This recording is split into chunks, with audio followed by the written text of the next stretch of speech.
focusing on the 21 Skidoo Freeride 850 turbo with the 154 2.5 inch track. Now, before you ask why did we pick the 2.5 inch track, well, we didn't. That's just what Skidoo opted to send us for testing. But honestly, we're glad that they did. The turbo is just such a different animal on the snow. It was really cool to see what it did with the 2.5 inch track, and especially where it's a shorter 154. So the first thing to address is the 2.5 versus the 3 inch track. Spent a lot of time on a 3 inch turbo, and we've spent quite a bit of time. We've had this 2.5 inch track turbo in our fleet for the last few weeks. The big difference between the 3 inch track on the 850 turbo and the 2.5 inch track is track speed. And in the mountains, track speed is your friend. Obviously, you want traction, and the 3 inch track is going to have more traction and more hookup and more thrust. It's almost, the 3 inch is almost a little bit harder to ride because it requires a little more energy every time you get on the throttle and every time you get on the brake or let off. You've got more traction accelerating, you've got more traction slowing you down. So you're using more of your upper body and your legs to absorb that energy. So the 2.5 inch track is a little bit easier to ride because you don't have that going on. It doesn't let the track drop down as much. It does a better job. The 2.5 inch track does a better job of just kind of staying level and on plane and building speed and getting up on top of the snow, where the 3 inch will, I mean, if you just mash the throttle and get on it, if you're not really careful with how you're managing the throttle, it'll dig down first and then take a second to get up on top and plane out. So the 2.5 inch track does you a favor there. If you look at a Skidoo and you're like, man, those things, the way I ride them, they always kind of trench. They always seem like they dig down. Try 2.5 inch track. They probably fix most of your problems with that. It's going to build more track speed. You've got more clearance inside the tunnel, so you've got less wind drag there. You've got less snow drag as you're throwing snow around in the tunnel. It's a little bit lighter track, so you've got less rotating mass, so you can feel that in the throttle. You can feel this thing just instantly spin up. Not that the 3 inch is like laggy or anything, but this thing just spins up because you've got less rotating mass in that track. And it's shorter too. I mean, we're talking 154. A lot of our time, you know, we had one of those yellow mid-season release 163s. And that was a 163 3 inch on the 850 turbo. And that sled compared to this 154 2.5 inch track, this thing, I would say builds track speed quicker, just because it's like a smaller fan, right? Lower track lug, and it spins up the track to speed quicker probably than the 3 inch track. Now the 3 inch track has more hookup, so if you put both of these sleds side by side and just kind of rolled into the throttle as the boost came on and just mashed it, the 3 inch track is going to probably hook up and lift and give you a little more arm drag, and the 2.5 inch is just going to kind of stay a little more mellow. And then as soon as the track stops kind of spinning and it grabs snow, this thing's going to take off, and it'll pass the 3 inch track for sure. Just because by the time the traction hooks up with the track, you've got more track speed, you've got less drag, you're going to go faster. So you take that effect and you go to the mountains where everything's a little steeper, and you know you're whipping around trees and you're in deep snow and you're playing on the terrain. You're going to be able to take a 3 inch track and stand it up a little easier. You know, that's kind of the benefit of the shorter tunnel, the expert tunnel, is that you can you no longer have a wheelie bar. You can stand that sled up as needed, and a 3 inch track is going to do that pretty quick. Obviously a 154 being a shorter rail and a shorter track, that lets you stand that thing up pretty quick as well. But the 2.5 inch track just mellows everything out. Let me put it this way: if you always look at a Skidoo and you think, oh, they wheelie too easy, well, there's a lot of factors going on there: riding style, shock setting, limiter strap, but also traction. So if you kind of want to mellow out the front end of a Skidoo, especially on the turbo, the 2.5 inch track takes a little bit of that away for you and just makes the sled honestly easier to ride. It's a little more manageable ride. I wouldn't say it loses traction, because this thing has hooked up and it side hills like a beast. It climbs like crazy. It's really fun. It's really playful. There is a difference in what it's capable of in certain snow conditions compared to a 3 inch track.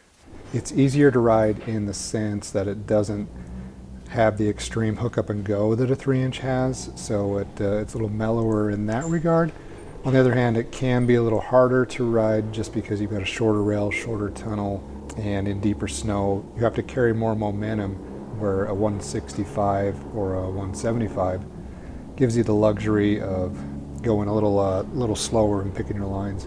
Honestly, overall, for the kind of snow that we get here in the Idaho, Montana, Wyoming region, we get pretty good deep powder, and then you give it a week or two and it settles down, so it's fairly firm.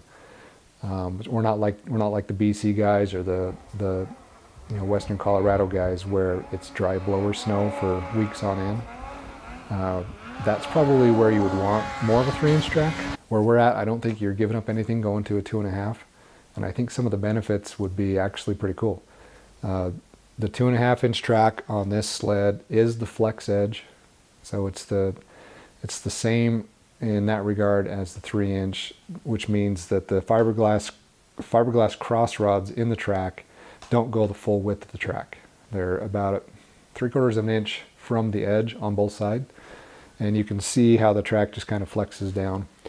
So that's designed to let the track somewhat flex around the terrain, and also work with the T-motion rear suspension to make that what do they call it, the lean in initiation a little bit easier, a little bit lighter, make the sled tip a little lighter. So the T-motion rear suspension, it doesn't flex as much as people think that it does. I mean, yeah, it's got like 15 degrees of motion that it's capable of, but if you're able to watch it, and in a real world scenario with snow and with the track moving and with the track grabbing snow at the same time that you're leaning and trying to flex this thing, it wants to stay vertical. It doesn't want to flex.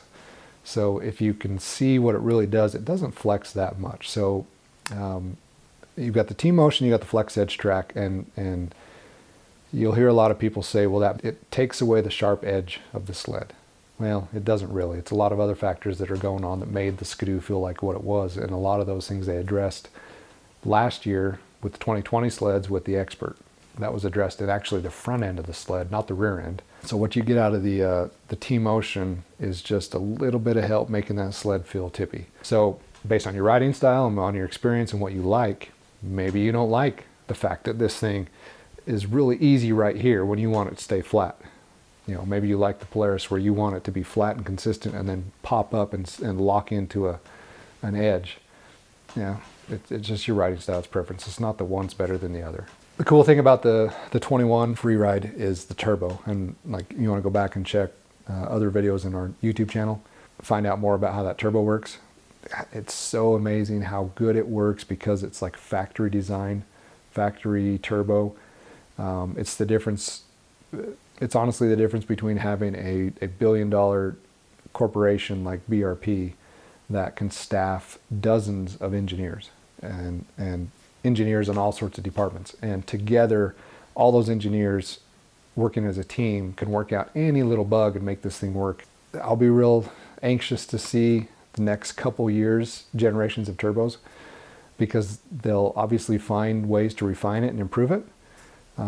But man, this thing is so smooth right now. It's just dialed, and man, the thing rips. It's so clean. It's so crisp. It's so responsive. It's just flat out amazing. So I'll put it this way, if you're a Skidoo fan and you're a mountain rider and you're not getting a turbo, I don't know what you're thinking. Yeah, these Skidoos are expensive.